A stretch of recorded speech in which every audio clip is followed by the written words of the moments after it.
ನೀವು ನಂಬಬೇಕು, ಆಗಲೇ ದೇವರ ಅದ್ಭುತಗಳನ್ನು ಕಾಣುವುದಕ್ಕೆ ಸಾಧ್ಯ ಎಂಬುದಾಗಿ ಹೇಳುವುದನ್ನು ನೀವು ಅನೇಕ ಬಾರಿ ಕೇಳಿರುತ್ತೀರಿ.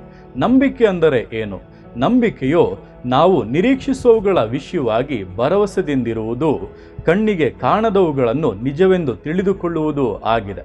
ನೀವು ಯಾವುದನ್ನು ನಂಬಿ ನಿರೀಕ್ಷಿಸುತ್ತಾ ಇದ್ದೀರೋ ಅದರಲ್ಲಿ ಭರವಸೆದಿಂದ ಇರಿ. ಅದು ನೆರವೇರಿಯೇ ನೆರವೇರುತ್ತದೆ. ಎಂತಹ ತಡೆಗಳು ಬಂದರೂ, ಎಂತಹ ವಿರೋಧಗಳು ಎದುರಾದರೂ ಕೂಡ ಕರ್ತನ ವಿಷಯದಲ್ಲಿ ಸಫಲತೆಯನ್ನು ಉಂಟು ಮಾಡುತ್ತಾನೆ, ಆಶೀರ್ವದಿಸುತ್ತಾನೆಂಬಂಥ ಭರವಸೆ ನಿಮ್ಮಲ್ಲಿರಲಿ. ಹಾಗೆ ಕಣ್ಣಿಗೆ ಕಾಣದೇ ಇರುವಂಥ ವಿಷಯಗಳಾಗಿದ್ದರೂ, ಅದು ಎಂದಿಗೂ ನಡೆದೇ ಇಲ್ಲ ಎಂಬುದಾಗಿ ಯಾರೇ ಹೇಳಿದರೂ ಕೂಡ ಪರವಾಗಿಲ್ಲ, ದೇವರದನ್ನು ನಿಮಗೋಸ್ಕರ ನೆರವೇರಿಸಿ ಕೊಡುತ್ತಾರೆಂಬಂಥ ಆ ದೃಢತೆ, ಆ ನಿರೀಕ್ಷೆ ನಿಮ್ಮಲ್ಲಿ ತೋರಿ ಬರಲಿ.